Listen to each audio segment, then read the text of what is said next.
আসসালামু আলাইকুম barrister mister M Q Hasan. ওয়ালাইকুম আসসালাম। মিস্টার হাসান, আপনি আপনার আগের ভিডিওতে বলেছিলেন পিআইপি নিয়ে একটি নতুন চেঞ্জেস আসছে, সো এই ব্যাপারে কি নতুন কোনো আপডেট আছে? এ ব্যাপারে একটি আপডেট আছে, কারণ এটি খুবই আলোচিত এবং সমালোচিত একটি রিফর্ম। কারণ লেবার পার্টি তারা গত মার্চে অ্যানাউন্স করেছে, বিশেষ করে আমাদের যে পেনশন ওয়ার্ক অ্যান্ড পেনশন যে সেক্রেটারি আছে লিজ ক্যান্ডেল, উনি 18 মার্চে অ্যানাউন্স করেছিলেন যে লং টার্ম যে সিকনেস বেনিফিটগুলো আছে এই বেনিফিটের উপরে ব্যাপক পরিবর্তন আনা হবে।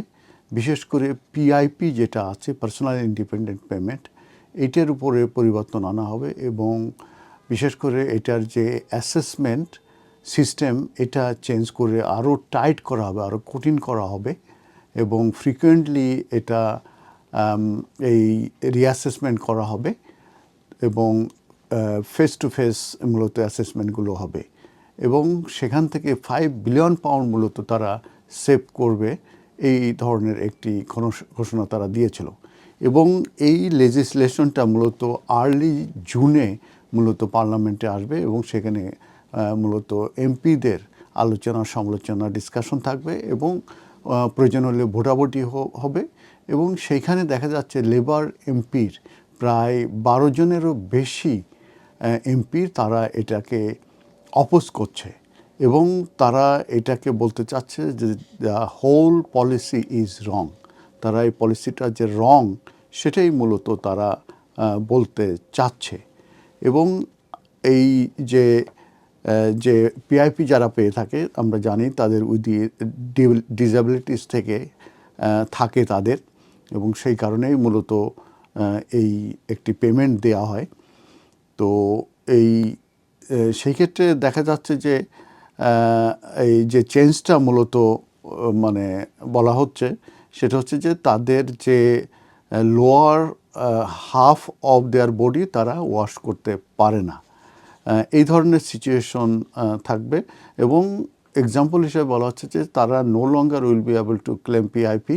তারা পিআইপি ক্লেম করতে পারবে না যদি না তাদের আরেকটি কোনো লিমিটিং কন্ডিশন যদি না থাকে, তাহলে তারা পিআইপি ক্লেম করতে পারবে না। তাহলে আরেকটু বলি যে যাদের বডির হাফ যারা ওয়াশ করতে পারবে না প্লাস যাদের আরও কোনো লিমিটিং কন্ডিশন থাকবে তারাই মূলত পিআইপি পাবে। তার মানে এত পরিমাণ টাইট হচ্ছে যে অসংখ্য পিআইপি হোল্ডার এই মুহূর্তে যারা আছে, এই নতুন যে চেঞ্জ যেটা মূলত আগামী বছরের নভেম্বর থেকে ইফেক্টিভ হবে বলে অ্যানাউন্সমেন্ট দেওয়া আছে, সেটা উপরে মূলত বেশ মানে অ্যাংরি হচ্ছে এই লেবার পার্টির যেসব এমপি আছে তারাই, এবং তারা বলতে চাচ্ছে যে আমাদেরকে মূলত লিপ অফ ফেথ মানে তাদের মুখ বন্ধ করে কিংবা অন্ধবিশ্বাসে তাদেরকে এতে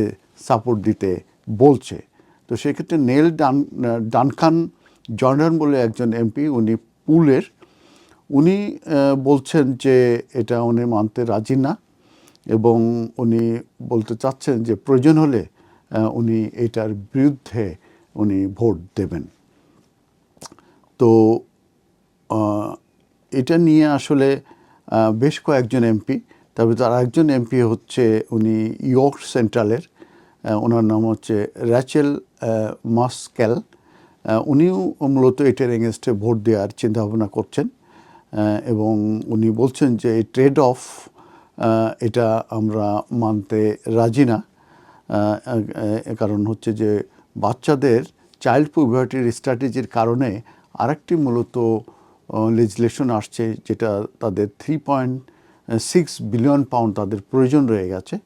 তো সেইটার সঙ্গে এটাকে ট্রেড অফ করা তারা বোঝাতে চাচ্ছে। এছাড়া আরেকজন এমপি, তিনি হচ্ছে পুল অফ ডরসিটের এমপি, উনি বলতে চাচ্ছেন যে ওই সিটে উনি মাত্র 18 ভোটে উনি ওখানে জয় হয়েছেন লেবার এমপি হিসাবে। ওখানে মূলত 19,000 মেজরিটি ছিল কনজারভেটিভ পার্টির ভোট এবং সেখানে 5,000 তার পিআইপি রেসিপিয়েন্ট আছে। অতএব ওই যে পুলের যে এমপি, ওনার নাম হচ্ছে নেল ডানকান জর্ডন, উনি এটার অপোজ করছেন এই যে কাটের 5 বিলিয়ন পাউন্ড, এবং উনি বলছেন যে এই তার যে সিট আছে সেখানে মূলত তাকে গ্রিলিং হতে হবে যদি এই ধরনের বেনিফিট উপরে এই সিস্টেম চেঞ্জের কারণে যদি তারা বেনিফিট পেতে ব্যর্থ হয়।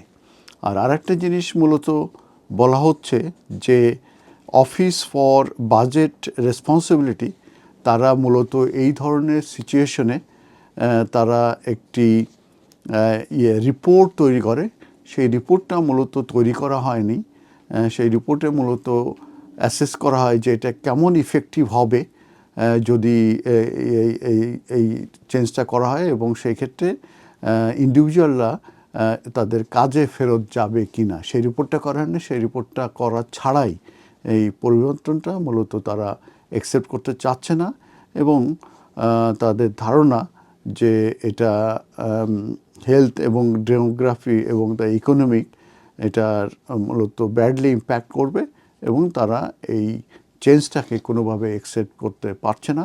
তো আমরা এর উপরে যদি ভবিষ্যতে আরও কোনো আপডেট আসে সেটা আপনাদেরকে জানাবো। তবে এই মুহূর্তে গভর্নমেন্ট অ্যাডামেন্ট আছে যে তারা এই জুনে এইটা লেজিসলেশন পার্লামেন্টে আসবে, এবং তারা এই পিআইপির যে অ্যাসেসমেন্টের উপরে যে বেনিফিট চেঞ্জ সিস্টেমটা চেঞ্জ সেটা তারা করতে বদ্ধপরিকর।